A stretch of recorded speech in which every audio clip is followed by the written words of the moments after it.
Hey everybody, how you guys doing tonight? I've been watching a lot of these pictures and videos and news reports come across about the immigrants and the children where they're housed in the detention facilities. Not sure why nobody's calling them FEMA camps yet, but whatever.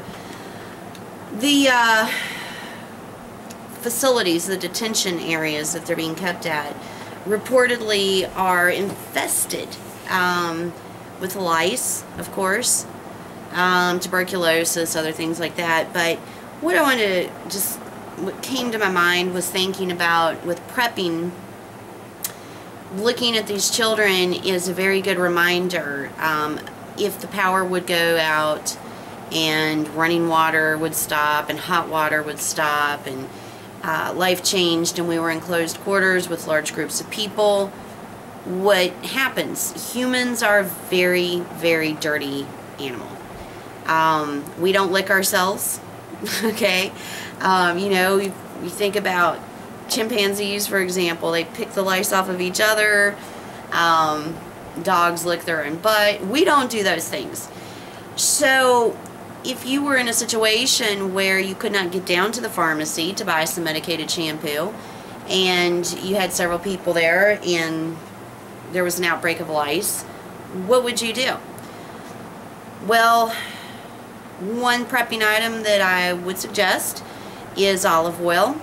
And another, of course, it's a little extra, but tea tree oil, essential oil.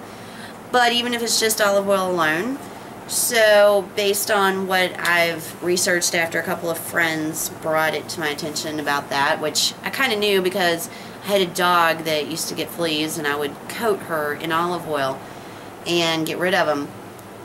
What you do is you coat your hair and your scalp with the olive oil, and it basically does several things. One, it suffocates the flea or the lice, and another thing is it causes them to lose their ability to grip onto the strand of hair, so you can actually just comb them out.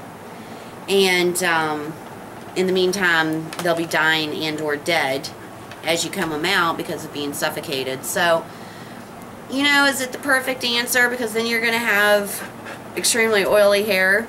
You know, hopefully you can get it rinsed out with cold water. So no, it's not ideal, but just watching these kids in these camps kind of brought that to my mind that, you know, when we think about medical preps, we often think about severe things like infections and surgeries and stitches and snake bites, things like that. We don't think about simple, common human issues that are dealt with when hygiene is a problem, and lice is obviously one of them. So good idea to stock up on some olive oil. Adding a little tea tree oil definitely makes it stronger and smell better. Tea tree oil is wonderful for a lot of things. Ooh, Mookie. There's Mookie. Anyway, you know, they're also talking about in these camps there's scabies and tuberculosis. There's a couple of reports here that, and I'm sure some of you all have seen them already, that doctors and, you know, the assistants, nurses and stuff have been told to keep your mouth shut about what's going on. You know, in one breath, Obama's saying he wants to send everybody back, but at the same time, I'm seeing busloads being carried on in. So, of course, these will be great Democratic voters in the future. Anyway, I just wanted to bring that up as a thought to you for your medical preps, olive oil and tea tree oil for lice, and any assortment of infestations by critters. Hope you guys are doing good.